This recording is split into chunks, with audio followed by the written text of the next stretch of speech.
Assalamu алейкум, арбаңыздар улуу кыргыз эли. Бүгүн сиздер билгендей, ушу Жаштар сүйлөсүн теле долбоору Нарын областына караштуу Актала районунун Жаңы Тилек айылында. Ушул Жаңы Тилекте 80ден 80 түтүн бар.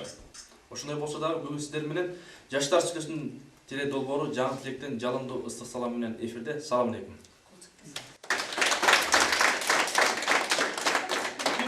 Жаңы Тилектин тургундары жана аталарыбыз, апаларыбыз, эжелер менен, карындаштар менен, байкелер менен ушул үй бүлө куруу алака, үй бүлө алака жөнүндө сүйлөшөбүз.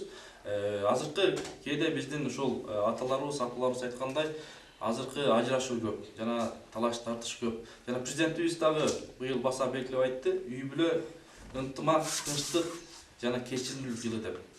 Бунун дагы бир жакшы жактары бар. Анда урматтуу ата-энелер, урматтуу теле көрүүчүлөр жана радио угуучулар, ушул темага өзүңүздөрдүн ой пикирлериңиздер болсо айтсаңыздар. Анда коноктордон баштасак. Коомдук ишмер Дилмирбек Адеп Акылак жана Маданият борборунун мүдүрү Өзбек Чотонов бүгүн конокто. Кош келдиңиз. Анда азыркы ушул биздин темага азыркы ушул негизи эле кандай көз караштасыз? Азыр мен ойлоп атам, ушу биздин энелер, келиндер башкара албай калды. Башкарганды билбейт. Өзү семегенде жанында чукап жүрөт. Келин төргө турузуп коюп. Балаларын да башкара албай калды. Ошо балдарын да башкара албай калды. Ошон үчүн келиндери кызмат кылбайт. Балдары да ошо келиндери эшикке деп атат. Мына урматтуу жаштар, урматтуу катышуучулар, эмне кылабыз? Биз эми баардык күнөөнү азыр балдарга жеке кое албайбыз. Себеби ата-эненин тарбиясы ошо бала кезинен үй бүлөдөн болуш керек. Эми биз азыр 100% Кыргызстандын уул кыздары ошо туура эмес жолго түшүп кетти дегенден алыспыз. Кандайдыр бир жетишпеген, же болбосо жанагындай үй бүлөсүндөгү мүмкүнчүлүктөрү жетпеген, ата-энеси карабаган, бакпаган үй бүлөлөрдө чыгышы мүмкүн. Негизинен дээрлик бардыгы келин, балдар бүт бардыгы туура эмес жолдо дегенге каршыбыз. Жок, силер башкара аласыңарбы келиндерди? Келиндер моюн сурабы силерге? Силер башып атабыз, кандай болот? Ошону Биз башкара эми өзүбүз аласыңарбы? келинбиз да. Анан албетте келгенден баштап баягы өзүбүздүн апаларыбыздын, кийинки кайненелерибиздин айткан тарбиясы менен келатабыз. Айрым учурда пикир келишпестиктер болот, үй бүлөдө болбой койбойт. Бирок анан үй бүлө болгондон кийин көтөрө билиш керек. Бардык нерсеничи. Мисалы, кээде ушул келиндер айтып атпайбы, кайнене ушул кечке эле урушуп өлөт, кыйкырып өлөт, же болбосо андай кылбай, мындай кыл дейт. Анан ушул туурабы, кандай? Жок, кээ бир келиндер эмне үчүн мен кызмат кылышым керек, эмне үчүн мен кайненеме жашаш керек дейт. Жок, ал туура эмес эми. Ар ким үй бүлөсү үчүн кызмат кылыш керек. Келген жеринечи, ал үчүн каалабайбы, анда башка жол тандаш керек да. Башка жол кандай? Жалгыз жашаш керек. Жалгыз бойдок жашаш керек. Бирөө чыкпай эле койсун дейсиз. Жок, мындай болот. Өткөндө бирөө айтат, эмеге жүрөптү да. Кайненесин, өзүнүн энесин жүрөптү, барып кыздын апасы менен сүйлөшпөдү. Анысы айтат дейт. Мен кызыма 3 комнаталы квартира алып берем. Силер баланча деген ресторандан свадьба өткөрөсүңөр. Ошол эле күнү келинди менин кызымды көчүрүп барасыңар квартирасына. Бир да күн сага кызмат кылбайт. Мен анын үчүн төлөгөн эмесмин дейт. Чындап эле мүмкүн силер кызыңар эмне үчүн кызмат кылыш керек бул жерде? Мен азыр мындай келиндерди деле, немелерди деле күнөөлөйм. Көбүнчө эркек балдар чечкинсиз болуп баратат. Мына азыр эркектер чечкинсиз, жооптуу эмес. Мына азыр карасак бешир алата такай жыйналыштарга катышып турат. Бул киши мурунтадан жооптуу келип, такай жыйналыштарга мындай эмелерге келгенде катыша алат да. Анан мындай орто жаштагы адамдар катыша албай баратышат. Үй бүлөдө, үй бүлөдө дагы эркектер ошондой болуп баратышат. Эркек күчтүүбү же аял күчтүү азыр? Азыр аял күчтүү болуп кетип баратат. Анткени эркектер чечкини жок болуп баратышат да. Эмнегедир алардын эмне кудурети жоголуп баратат. Эрден коркот, туурабы? Аялдардан коркот. Жок, эми коркпойт, алар өздөрүнүн немесин аткара албай атышат. Укугун милдетин аткара албай атышат да. Алар мүмкүн ичишип, же болбосо бир жаман ойлорду ойлоп баратышат. эметип атышат да. Мен мындай дейм, бул эденин айтканына да кичине каршычылыгы да бар, туура жагы да бар. Анткени себеби эркектер арак ичип алып келип баласына да тарбия берет. Азыр мына бул жерде көрүлүп атат, баласына арак ичип алып туруп, баласына мисалы кантип айтат, арак ичпе деп. Айта албайт да. Бул бир деп коет. Экинчи жагынан мен баягы каршы болгон жагым. Биринчиден баягы алтын баштуу аялдан бака баштуу эр артык деген жерлер. Туура? Баягы Сол аялдан маз эркек артык. мындай да, баягы мен сол аялдан маз эркек артык деп айткандан алыспын. Баягы бирок аял үйдүн куту экенин да унутпайбыз да. Бирок ар бир адам аялдыр, эркектир, жаштыр, карттыр биринчиден өзүнүн тагдыры үчүн биринчи өзү күрөшүш. Кантип күрөшөбүз? Кантип күрөшөбүз? Баягы күрөшөбүз десе эле барып эле мен деле кечирим сурайм. Барып эле аялдын башка койгула эле сабап калыш эмес.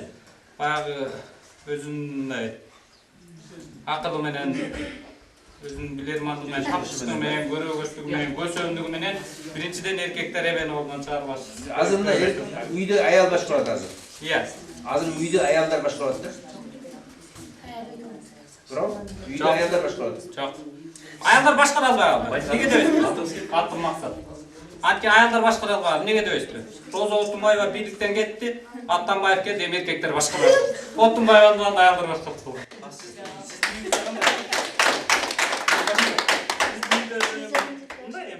Демократия. Жок, биздин үйдө менин көрүшүмө эс тартканга чейин эле мындай кеңеш менен келатат да. Атам менен апам экөө кеңеш туруп чечим чыгарат. Анан мен башкарам же мен башкарам деп кеткен көргөн жокмун. Экөө кеңеш туруп. Өзүңүз. Мен бойдокмун азыр. Ошон үчүн эмен алтын башты аялда бака башты деп. Алганда көрөбүз. Үй-бүлө деген ата энеден, чоң ата, чоң апа, келин уулдан, кыз күйөөдөн түзүлөт да. Анан кийин эми бул азыркы келиндерди кайненелер башкара албай калды деген сөздөн алсын. Телеге тегиз эмес, азыр тарбиялуу үй-бүлөлөрдүн келиндери бар. Өзүбүздүн тарбиялуу кыздарыбыз эле жакшынакай мектепти бүтүп, үйдөн кеткенден кийин жокчулуктун айынан ар кандай нерселерге дуушар болуп, ошондой немелерге туш болуп атышкандыр. Бирок андай үй-бүлө келинди башкара албай калган кайненелер жок. Мисалы үчүн келин келгенден кийин жакшы жактарын дагы, жаман жактарын дагы кайнене баамдап билиш керек. Эгер туура эмес жактары болсо акыл насааттарын айтып, түз эле урушушка кирбей, акырын сөз менен түшүндүрүүгө аракет кылыш керек. Ал деле бир жердин тарбиялуу кызыдыр. Мүмкүн ага тарбия жетишпей аткандыр. Өзүбүздүн кыздарыбыз деле бөлөк үйгө барып келин болот, ага акыл насааттарыбызды айтабыз. Анан бул дагы тарбиялуу болуш керек. Үй-бүлө негизи бири-бирине акыл сөздөрүн угуш керек. Негизи ата эне биринчи тарбиячы да. Анан кичинекейинен баштап ошо балага боорукерликти, бири-бирине кайрымдуулукту, имандуулуктун баарын ошо ата эне айтышыбыз керек. Анан талага немеге чыккан, үйдөн чыккандан кийин алардын окуган жери дагы чөйрөсүнө жараша болуп дагы келин, балдар, кыздардын баары ошо чөйрөгө жараша болуп дагы ар кандай нерселерге дуушар болушат экен. Келиндин апасы улам менен чакыра берет. Анан келин улам менен бара берет. Анан кийин айлап жүрүп алгандар бар. Анан бир нерсе десе менин курзамым аткан, эми курзамдын ичине атпай калсын, башка деп көмөткендер бар. Негизи ата эне биринчи кызды эне тарбиялайт да, кыз бирөөгө бүлө болуп келгенден кийин ошол үйдүн талабына жооп бергидей болуп, ачуу таттуусуна чыдагыдай болуп жашаш керек да. Анан кийин төркүн жакындын төшөгү жыйылбайт болуп, чакырган сайын бара берип, күнүгө бара бериш деле ал кыздын өзүнүн баркын деле кетирет. Ата эне деген ошо эне айтыш керек, барган жеринде барып. Кайсы шарттуу болгондо барып учурашып туруш керек ал кыз дагы. Бирок кечке эле бара берип ата энени тиги тажатып, өзүнүн келген кайын журттарын да тажатып, алардын дагы келген жеринде үй пландары, оокаттары бар да, аларга көмөктөшүш керек. Негизи келин болгондон кийин ошо барган жерине баш ийип, жакшы жактарын алып жашаш керек деп ойлойм. Мисалы, кээ бир келиндер бар экен. Менин келиним бар. Кандай? Мен жаман деп айта албайм, тарбиялуу жердин кызы, өзү да мугалим. Ал кемчиликтери болсо менин көзүм жетип турса, балам мындай кылды, акыл насаатымды айтам, угат, андай эле чектен чыгып кетпейт. Эгер ал мен туура эмес жасасам, апа биз мындай кылалы деп кеңешебиз келиним экөөбүз. Анан урушпай эле кеңешип оокат кылабыз. Азыр деле мен аны өзүмдүн кызымдай жакшы көрөм. Ой пикиримди айтам, туура эмес жактарын айтам. Эгер менден кетип атса, менин туура эмес жактарым болсо, апа мындай кылалы деп кеңешип, макулду, аныкын туура кептешип жашап жатабыз. Азыр кимиңерден коркосуңар? Мен коркпойм, экөөбүздөн бирөөбүз. Жок, ал дагы бирөөнүн Номер 1 ким үйдө? Номер 1. Эми улуу болгондон кийин, эне катары болгондон кийин мен көбүнчө ата насаатында айтып турам балдарыма. Атасы айтат, анан биз жетпей аткан жерибиздин багы биздин башыбызга караганда жаштардын башы да күчтүүрөөк болот. Алар биздин көзүбүз жетпей аткан жерге аларды айтат акыл насааттарын. Анан туура болуп калса, Биздин бир кудаларыбыздан бир келин эмес, даже 2 келин болду. Бирөөнүн кетсе экинчиси деле ошондой экен. Түшкө чейин уктайт дейт. 10 чейин. Анан 10 турат экен да өзү менен кичинекей жана баласы экөөнө тамак бышат экен. Жумуртканы кууруп туруп, жеп алып туруп, кайра жатып атат. ал туура эмес. Анан карабайт да, кайнатасын карабайт. Ушундай да. Канча жыл бою ошентип жүрдү да. Эми үй бүлө болгондон кийин антип барып көз өстүнчө отуруп тамактаныш туура эмес. Үй бүлөдө болгондон кийин багы эртең менен кисин менин келиним мисалы үчүн түшкө чейин уктабай турат эртең менен, мен турган айда жарым саат кечирээк турат. Эртең менен үйдө аз гана сыртта жашашат, анан үйдө келгенде мен 6-да турсам, ал келиним 7-лерде турат. Ал өзүнүн үй ичинде окуп. Ким биринчи туруш керек? Негизи келин туруш керек, эми ал анан биз дагы кичине эми жаш булар кичине деп тарбиялайбыз, ал үй ичинде болгон оокаттардын баарын жасайт. Анан ага дагы кичине мүмкүнчүлүк бериш керек да. Келин эле эрте туруш керек деп кечке ителей бергенде да болбойт. Анан орчундуу жумуштарды жасайт биз менен катар. Анан келинден кызыңыз да үйрөнөт туруп. Ооба. Жеңе да. Анан кызыңыз да үйрөнүп кечирээк турганда. Анан айтат, кайненеден кийин туруш керек экен. Мисалы өзбектерде эгерде акылы кемирээк келин болсо же кыз болсо тескери жактарды баткан болот да.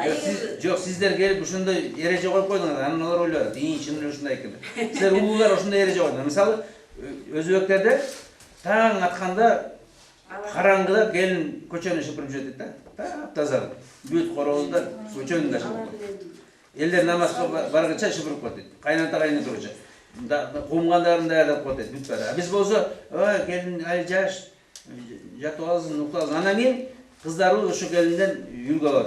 Эми акылы эмерээк болсо терс жактар көбүрөөк кагылат да. Эгерде оң жолго басам деген кыз келин болсо, анда жакшы жактарды өздөрү алат. Анан энелер да өздөрүнүн ойлорун айтышат. Эми бир эле келин алгам, анан дагы 2-3 келин алганча дагы тажрыйба болуп калат. Мисалы Акчиде барбы, анда көп уктаган. Мен өзүм үйдөн бөлөк болгондон кийин элдин үй бүлөсүнө кирише албайм. Кандай тажрыйба жакшы кол чаап коелу. Эми азыркы учурда ошо бардык эле үй бүлөнүн ошо келинчектери дегенде жаңы келген келиндин баары эле кайнатасын, кайненесин сыйлаган тартиптүү, ыймандуу келиндерден болсо деп ойлойм. Эми азыркы учурларда мисалы көбүнчө эле келиндер мындай жакшы сапаттарын деле көп калтырат деп ойлойм. Сен сүйлөшкөн кызың барбы? Жок. Жеңелериң айтсаңчы мына. жаңы бүтүп атат. Жеңелериң кандай эле азыр? Өзүңнүн жеңелеси мындай. Айылда жеңелер. Ичип алып жүргөндөр барбы? Андай ичип алып жүргөндөр деле көрө элекмин, бирок эми болушу мүмкүн алар. Күйөөлөрүнүн тилин алып, мисалы ата-энесине каяш айтып, айткан жумуштарын аткарбай сенин атаң ким болуп кетти деп айтып койсо, ал күйөөсү дагы аялынын сөзүнө кирип кетип, ал ата-энесине дагы каршылык көрсөткөнгө да барат да. Ошондуктан кайсыл гана үй бүлө болбосун, кыздарын балдарын жакшы тарбияласа, ал башка үй бүлөгө келин болуп барганда да ал жакта да ошондой мамиле жасайт да, жакшы жүргөн болсо. Өзүнүн кызын тарбиялаган болсо дагы күйөө баласы болуп барат бал жака. Башка баланы тарбияласа да, күйөө баласы да ошо башка кайната кайнелерине, бир туугандарына да үйүндө кандай мамиле жасалса, ата-энесине жасагандай жылуу мамилелерин башка жака жасайт деп ойлойм. Жакшы ой.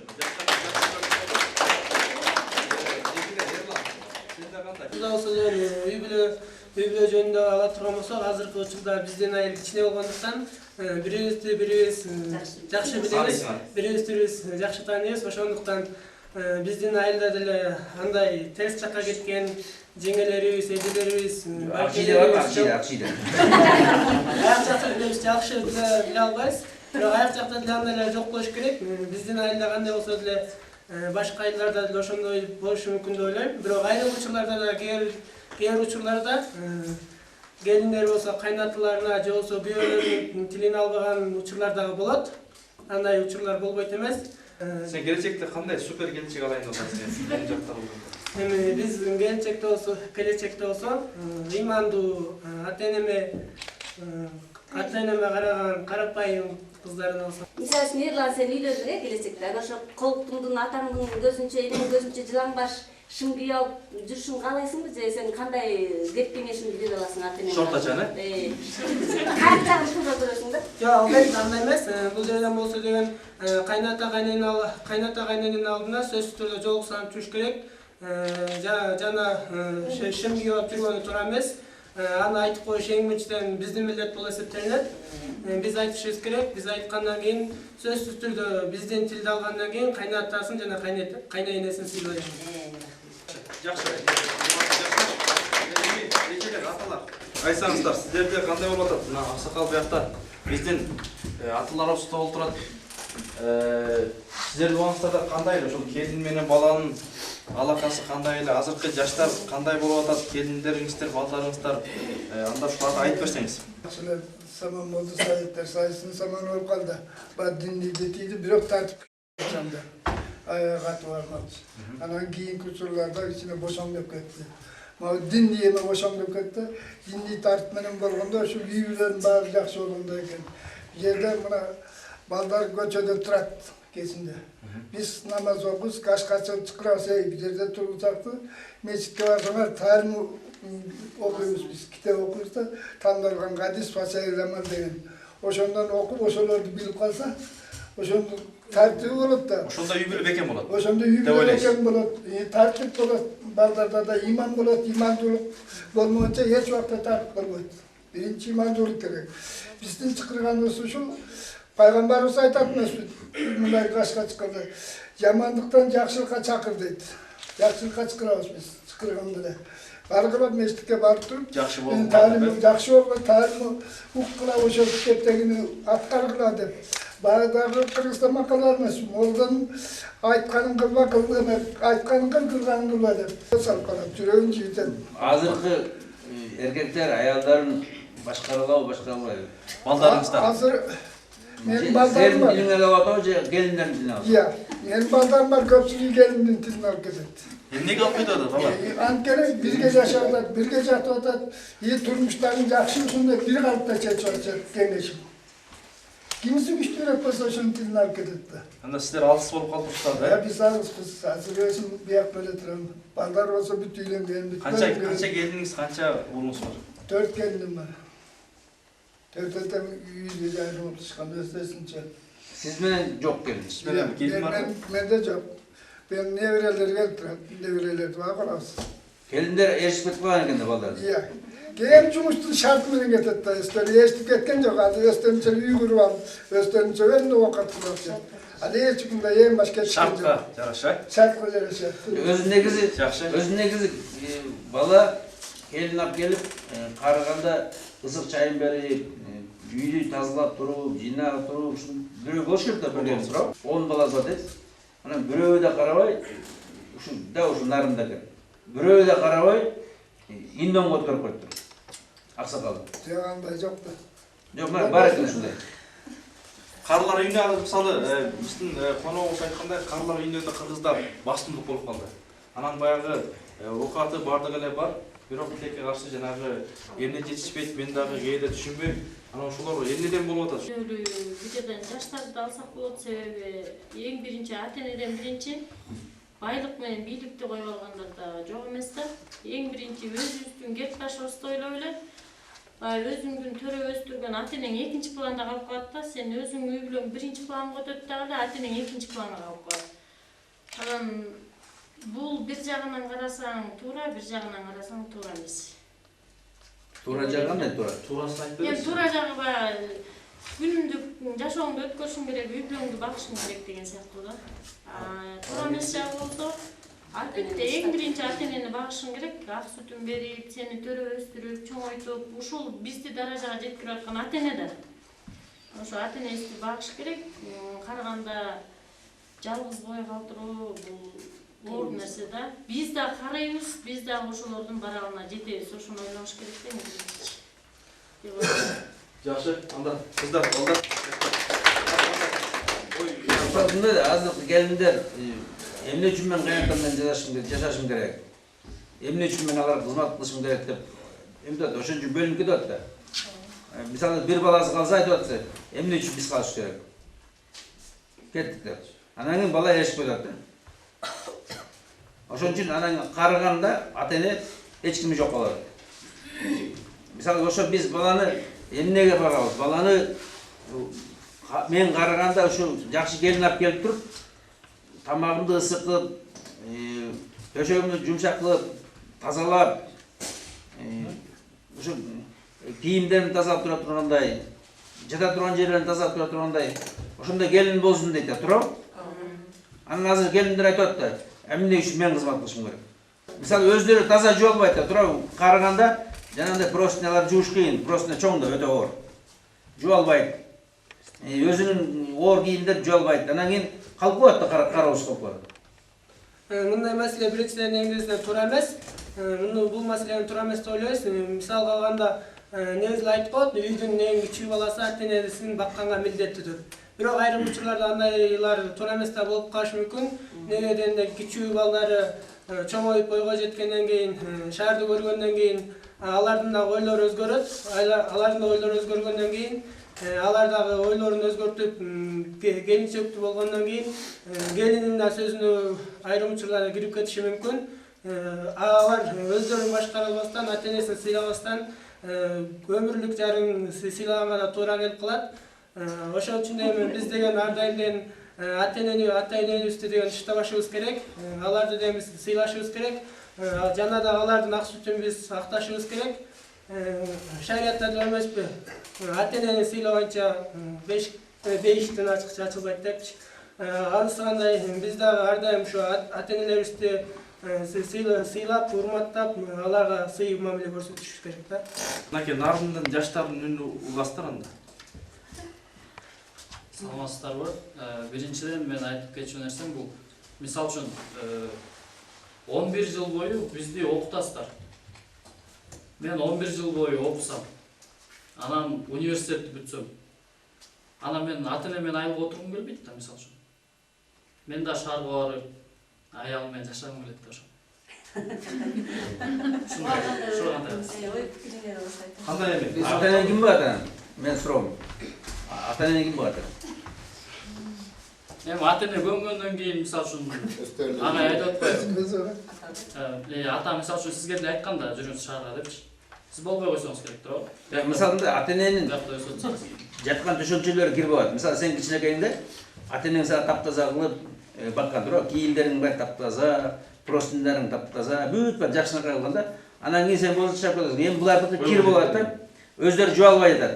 Сен келип шаарга кетишиң керек деп кетип калдың. Ким бар ата-эне? Ким карайт? Алла Таалана ким кантип жооп бересиң?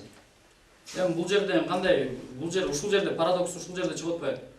Мисал үчүн балдарды өзүңөр өстүрөсүңөр, окутасыңар, тиякта кара, биякта кара, тигиндей бол, чоң бол, чиновник бол деп өзүңөр эметесиңер да, билимдүү бол дейсиңер, илимдүү бол дейсиңер, өзүңөр чуркатып жүрүп окутасыңар. Анда тарбияны башкача өрбөйт билеңер да, убагында. Бизди баккыла деп. Бизди баккыла, биякта отургула, мынткиле деп. Жанагы жетиш, мисал үчүн мага ошондой тарбия берилбесе. Мен азыр өзүм шаарда турам да. Мен үйлөнгөндөн шаарда жашагым келет да. Бул жерден чын айтканда, жаштар турат. Шаарда жашабыз келет да баарыбыздын. Заман болуп жашоо. Силерде жүрүңүздөр биз менен десе, силер барбай атсаңар анан кантебиз? Жашоо жерин Кыргызстан оонору дейсиңер да. Өзүбүздүн жашообузду карашыбыз керек да бизде. Сен кетем деп атасың, заман болуп жашайм. Тияк барып иштеш керек, шаарды көрүш керек, ушул жактын жашоосун деп ойлойм деп. Анан үйдө мындай ата-энени карайтып жатамын барбы? Башка сенден башка. Жок, мисал үчүн бул тарбиядан эмедет да. Тарбиядан, мисал үчүн. Азыр ушул азыр эле айтып атпайбы? Коногубуз айтып атат. Кыргызстанда эндомдор көбөйүп кетти дейт да. Ошол жака эмнеликтен түшүп атат? Мисал үчүн 10 баласы болсо, атасы ошол жакта жатат. 10 баланын баары жогорку. Эмне үчүн болот? Андай болот. Тарбия менден бери болот. Мен үйдүн кичүүсү өстүп атат, анан сиз шаарда жашаңыз керек. Шаарда жашашың керек деп сиз шаарга кетип калып атасыз. Анан мындай болуп атпайбы? Негизи бул Кыргызста менталитет болуп калышы керек. Негизи кичүү бала үйдө ата-эне менен калыш керек деген жери бар, ата-энени багыш керек. Ал мисалы бул биздин коногубуз айтып атат, 10 баласы бар деп. 10 ота кетип калган. Емесін қарлар үйінің ата-енесін өткөріп. Ал мындай болуп атат да.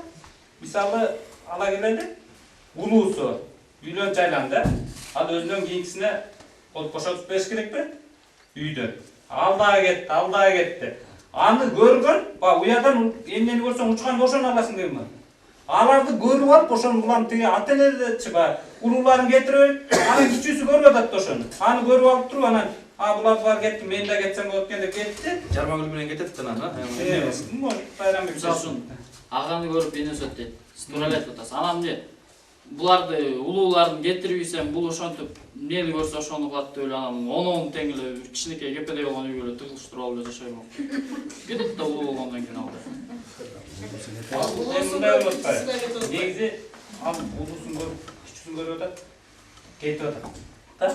Анан бул жерден эң биринчи маселе имандын жоктугу болуп калды. Эми түшүнүгүмчү. Если имандуу болсо, кетпейт беле? Кетпейт да. Окуйгой мен ушу ата-энем үстүн актайм. Ушунун шариатта деле жазылган да. Бул энесин 3 жолу Меккеге көтөрүп барып, мен ак сүтүнөн кутулдум десе, жок, сен бир күн таң атканча багып чыккан эмесиң. Ансыңардай биз деле эме кылышыбыз керек да, баары тиги иман жоктугунан да. Мисалы мен деле бир үйдө мисалы эркектерден жалгыз эркекмин. Анан мен деле колман келет иштеген жакка деле шартым бар. Мен деле кетип калсам, кой мен ушу ата-энем багайын, ушу ата-энем жанында болайын деп. Мисалы мындай нерсе болот да. Мисалы келинчектер айтып атат да. Эмне үчүн биз багыш керек? Тигилер бакпайбы? Алар деле баласы да. Эмне үчүн биз багыш керек? Кеттик дейт да. Анан бул байкуш аргасы кетип атат да. Туура деп атат, сен туура. Келин ошол бир үйдүн кызы да, ошол үйдө иман жок тарбияланганга келип такалып калып атабызбы деп ойлоп калдыңдарчы этенчи. Жок, беркилер имандуураак, жана экинчи, үчүнчүлөр чоңдор. Жок, эми алар мындай ала келсең, айласы жоктон кетип атабы деп да ой кетип ататтар жерде. Аралаштан. Анткени мына койдуңуз, артыңызда мен иниңиз турам, мага жол бошотуп беришиңиз керек. Мен сиз үйлөнбөй жүрө берсеңиз мен айтам да, байке жол бошот же кол бошот. Мен айтам да, үйлөнбөйсүңбү же, анда мен үйлөнө берейин дейм. Ошол үчүн шашканыңыздан үйлөнүп алып. Же бошотуп бериш керек эртерээк анда. Ошо бошотуп бергенин эле үйдөн чыгып кеткен. Сен эгер курман болсаң да башкача жооп бермексиң. Бул жерде мындай маселе да бар да, байке. Ушундай жооп бере атасың. Мисалы үчүн мен бир жолу шаарга бардым да. Ошол жакта мен бир шаардык кызды сүйүп калсам. Эми сүйүү билесиз да кандай. Сүйүп ушундай смертельный сүйүүмө сүйүп калдым да. Ал айылга барбайм деп атса, мен кандай кылышым керек? Мен улуу байкелерим менен айтсам болот да, бирөө шыгып баргачы, сиз айылга жашаганды билесиз, кичине айылда болуп турбуз. Тажрыйба бар. Сен аны шаарга күйөөгө чыгып аткансың анда. Мен шаарга чыгып алып ошо шаарга эле жашай берсем кандай болот дейм да. Бул жерде эмнеси жаман болуп атат? Имам Ата-эне ошол эле жери калып болбосо, мен деле шаарга барып жашагым келет. Заман талабына Бардым эле бир бириктирип алганбыз да. Жашагандан кийин эчкердин оюнуган эми мына эки жигиттин ою эки баш болуп атат. Конокта айтат, 10 бала карабай кеткен, азыр карлар үйүндө ата-энелер көп барып калып атат деп анан кийин негизи эле биздин кыргыз милләтинде эң кичүү балага деп камыска сиңип калган да. Анан андайда карабаш керек да, эгерде 10 баланы биз баардыгын бирдей көрөбүз, ошолор окусун, билимдүү болсун, эл кар көргөндү көрүп иштесин, ким айткандай чиновник болсун, кызматкер болсун деп атабыз. Бирок ошол ата-эне дагы ошо балдарга айтыш керек. Onun ardın bolu, 5 balabız bolu, oşonun içinden kimler ayılga şıktı olsunlar. Biröңөр bagышыңар керек, biz bunu küçüsüne karabay, ayıldın açı tatlısına çırap bak dep bakıp beriş керек da, söz söylesen küçüsün, şurada kalsın dep alarga da taң ulaganda bolбойт. Ата-эне ошо 10 баланын кимиси ылайыктуу болсо, ата-эненин багы кыял зоруна ким көбүрөөк чыдагыдай болсо, ошо баланын дагы кал деп айтыш керек ата-эненин милдети. Анан кыргыздар негизи чындыгында антип ата-энесин таштап кеткен эч ким болгон эмес. Анан ал жаштардын дагы мындай болуп калышы мүмкүн. Эгерде ошо балдар жашоо шарттары начар болуп, иштеп же үй бүлөсүн бага албай, же ата-энесин койгуза албай, ара жолдо калып, анан кийин же өзү жыргабай, андан көргөндө биз өз каражандарын багууга мажбур болушат дагы. Анан кийин ата-энем жыргабаса же өзүм жыргабасам деп туруп, анан ошондой ата-энелерди карлар үйүнө таштап кеткенге туура келип атат да. Мисалы сиз бир балаңызды айттыңыз да, мына сен калдың, сенин ишигиң бар деп. Бирок келине да жок, мен калбайм. Кетем Не кыласың? Келин дагы бөлүш керек да, себеби үй бүлөсү, ата энеси ошо баласына ишенip аткандан кийин келин дагы ошого баш ийиш керек. Баш ийген келин болсо эгерде анда ажырашат, ошентип тил албаса анан кийин ата эненин сөзүн укпаса же жолдошун сыйлабаса, анда ал өзү каалагандай жашасын деп ата эне дагы макулдук беребиз да, анан ажырашасың, же болбосо ата энени карбагам де сени алам деп. Анан келин эгер имандуу болсо, ата эненин анында ата энеси болсо, угуш керек, ата эненин сөзүн, күйөөсүнүн сөзүн угуп туруп анан кийин ата энени да багыш керек да. Ата эне да ошо балдарды канча түйшүк менен, азап менен чоңойтушту, ал кыз дагы, келин дагы, уул дагы ойлоnuш керек. Азыр демократия бар. Демократия болсо да ойлоnuш керек. Келин да байкуш бирөөнүн кызы. Бирөөнүн кызы болуп кайната кайненеси анын мойнуна мине албайт да. Ал кайнатасынын кайненесинин пенсиясы бар, өзүнүн малы бар, дагы керек болсо ошо даяр оокатка турат, ошону жасагандан эринген келин анда анын келечеги деле жакшы болбойт. Ал дагы баласы дагы ошондой мамиле кылат, кийин анан ошол жашоону көрөт, ата энеси көргөн жашоону, анан ошондо түшүнөт дагы сен бирок кыргыздын менталитетин да антип таштап кеткен негизи болбойт. Түшүнбөй өтүп кетсин эмне? Түшүнбөй өтүп кетсе, жашоосу ошодон өтүп кете берет, анан кийин келечеги дагы үйрөтсө болот, тартабаш керек, ата эне үйрөтөт, жолдошу үйрөтөт, тең тушу, кошуна кулоң дегендер бар, акыл насаат айткан кишилерди окутуш керек, үйрөтүш керек. Анан үйрөнбөсө анда эки араңа жанагындай ажырашуулар ошон үчүн чыгып келип атат да. Азыркы балдардын духу жетпейт. Келинге каяш айта албайт. Ушуну кеттик десе, кетпей кетет артынан. Ошо эркек бала чечкин болуш керек. Мен ата энемди, мен сени менен кандай жашап атсам, мен ата энемди да сен ушундай сыйлашың керек. Алардын сөздө угуш керек деп эркек бала чечкин болуш керек. Анан тияка кеттик десе чемоданын көтөрүп алып, тияка бияка десе бияка жүрө берген эркек балдар чечкин болуш керек да.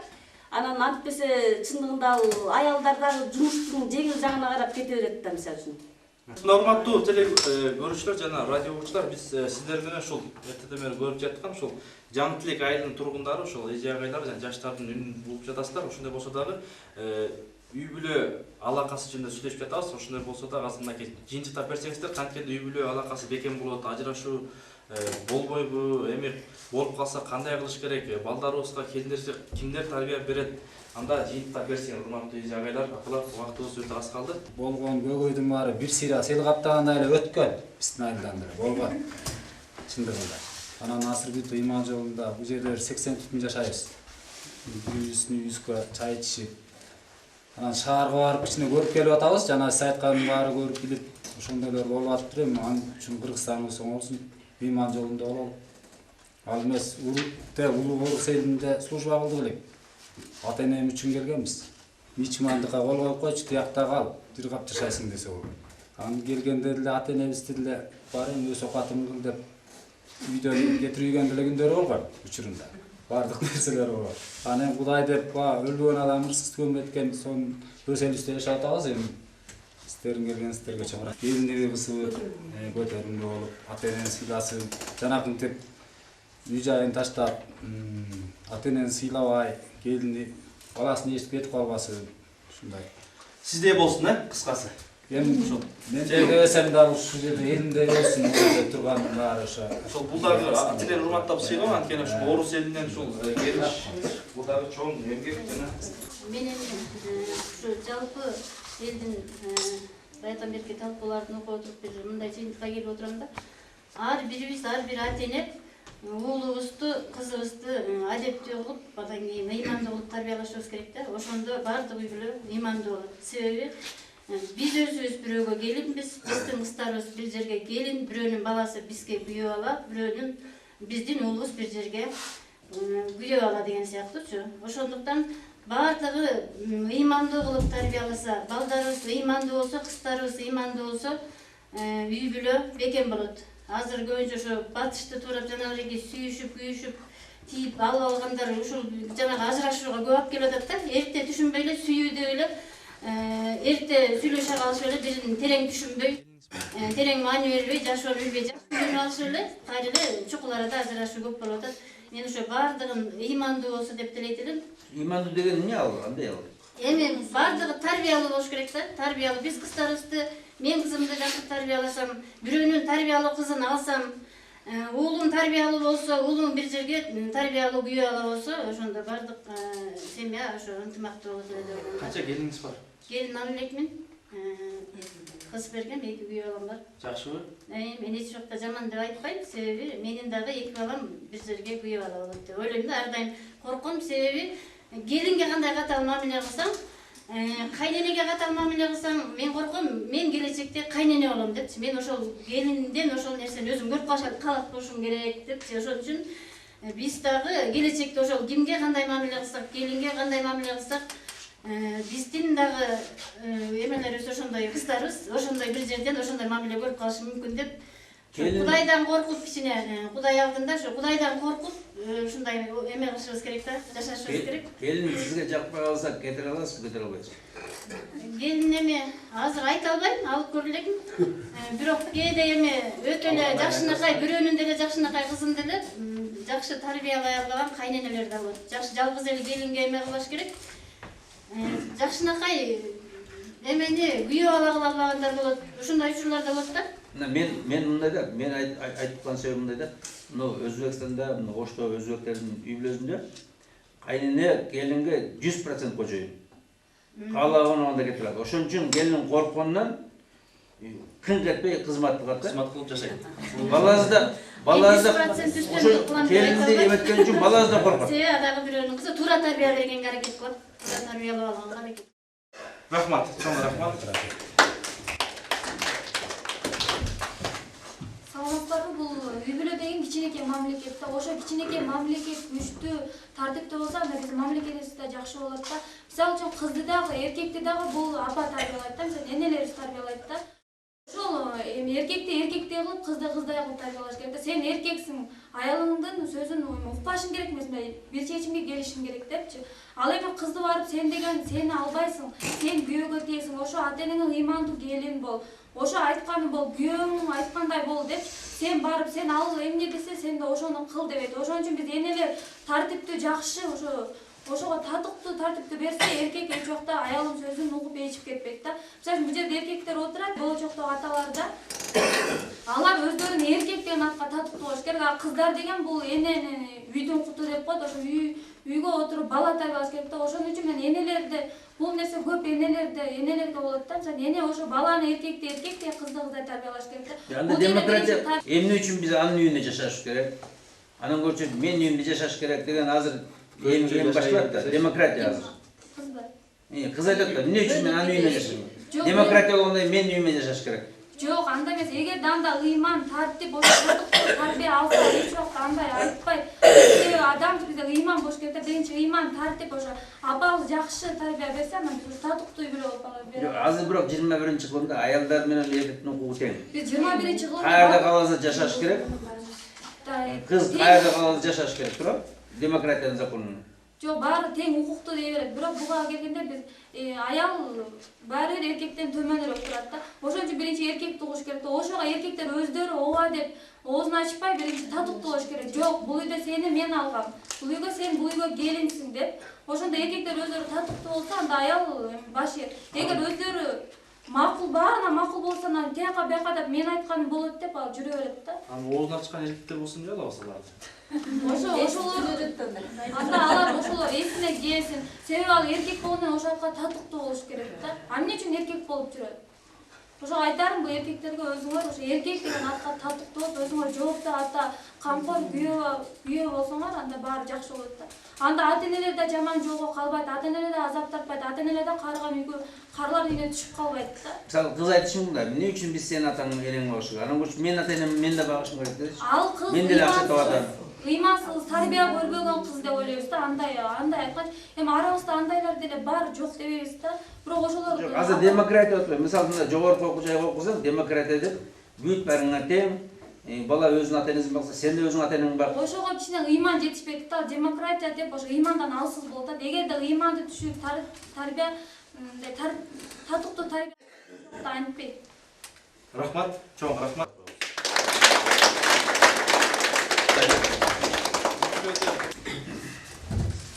Бул жерде жанатан бери үй бүлө тууралуу маселе көтөрүлүп атат да. Бул жерде башка жактан келген келиндер өзүнүн жолдошуна айтат, сенин ата-энеңди бакпайм деп айта турган болсо, Анда алым кийин дагы ал өзү карылык дегенден бачып эле келет да. Өмүр өткөндө ал да карыйт. Ал дагы чоң ата, чоң апа, тайене, тайата болот.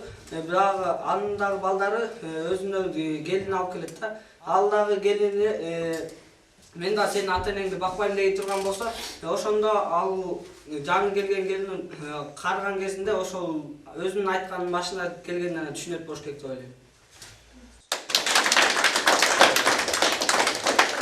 Жаштарды ушу элдин боюндуктун себеби ушул үй бүлө алакасы кандай болгондо бекем болот, ушу жыйынтыктап берсеңиз. Биз могул нерсени азыр эгерде биз дагы бир аз ушундай жол менен кетип алсак, анда бүтүндөй балдарыбыздан, келиндерден ажырайбыз да. Өзүндө бул нерсе динсиз болбойт. Мисалы, корксо, бул дин коркутат баланы. Сен ата-энеңди багыш, сенин ыйык милдетиң деп. Кудайга сыйынгандан кийин ата-энең ошонун ыраазылыгын табышың керек. Мисалы, өзгөчө эркек балага, мисалы, динде аялга парыз кылбайт ата-энени багышты. Эркек кишинин ыйык парыз. Sen kança namaz okusang da, kança nese ibadat kılsang da, eğer ata-eneң razı olboso 5 kirбейсиң dedi. Мына ошол нерсе биздин балдарыбызда болуш керек. Азыр эч качан башкара албайсыз. Анан мисалы мына динде аялды да айтат. Эгер сен күйөөңдү разы кыла албасаң 5 кирбейсиң dedi. Ошондон корксо экөө тең. Мына ошондо кайната кын кетпей кызмат кылат. Өзүнүн ата-энесин бала багат. Аны эгер айтпасак, буларда шылтоо көп, 1000 шылтоо бар. Эми азыр цивилизация, анан кийин шаарда жашаш керек, анан кийин минтиш керек деп коюп качып кетип атат да. Ошо мына бир гана дин ошол нерсени ордуна коюлат. Ата-энеге кын кетпей кызмат кыласың. Анан жана биздекиндей болуп туруп, акыркы бала, 4-чү бала десек болбойт да. Эгерде бизде ошондой кожоюндук болбосо, ата-энеде балага жаккан келинди алып келесиң. Жакпан келин болсо кетиресиң деген. Ошо бизде бийлик болбосо, анда биз кор болобуз да, анда биз башкара албайбыз анда. Келинди да баланы да. Чоң рахмат.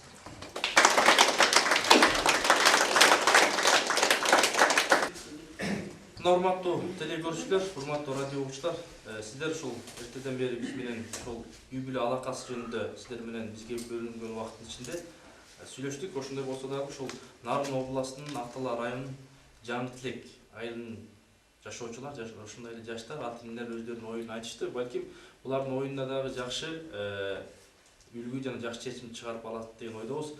Албетте бүгүнкү жаштар эртеңки келечек жана ошондой эле бүгүнкү секелектер, эртеңки келинчектер, өстүнкү жеңелер, андан кийин энелер, аталар, жаштар. Анан ушул Кудай буйрса биздин данышманыбыз айтат, эгерде эне бул мектеп, эне бул жогорку окуу жай. Ушул мектеп, жогорку окуу жай жакшы болсо, келечекте биздин коом дагы бизге ошондон чыккан кыздар, балдар жакшы адеп ахлактуу жана үй бүлөгө кам көргөн аталар жана келечектеги энелер пайда болот деген үмүт менен Жаңы Тилектен жаштар сүйлөшүн теле долбоору коштошот. Кийинки ишемеден жолугушканга чейин саламатта калыңыздар.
Alo balam. Alo, ata kandayсыз? Жакшы балам. Өзүң кандай ден соолуктарың, окууларың, иштериң жакшыбы балам? Жакшы апаке. Бир аз кыйынчылыктар бар эле, бирок көнүп эле калдым. А бүгүнкү уруксатты алдыңбы балам? Ооба. А сиз кайдан билдиңиз? Бүгүн майрам да балам, 8-март. Бас апа, майрамыңыз менен мен аны унутуп калыптырмын. А сен бүгүнкү күн үчүн уруксат алган жок белең? Апа, мен сүйгөн менен жолуга бараттым элем. Билесизби апа, экөөбүз бири-бирибизди чексиз сүйөбүз. Ал дүйнөдө эң сулайым. Ага теңдешкен эч ким жок. Абаса карындашым кайда? Сыртта жүрөт, азыр келет. Бериз апаке, мен көп күтүрө барайын, атпес алмага капаланат. Макул анда.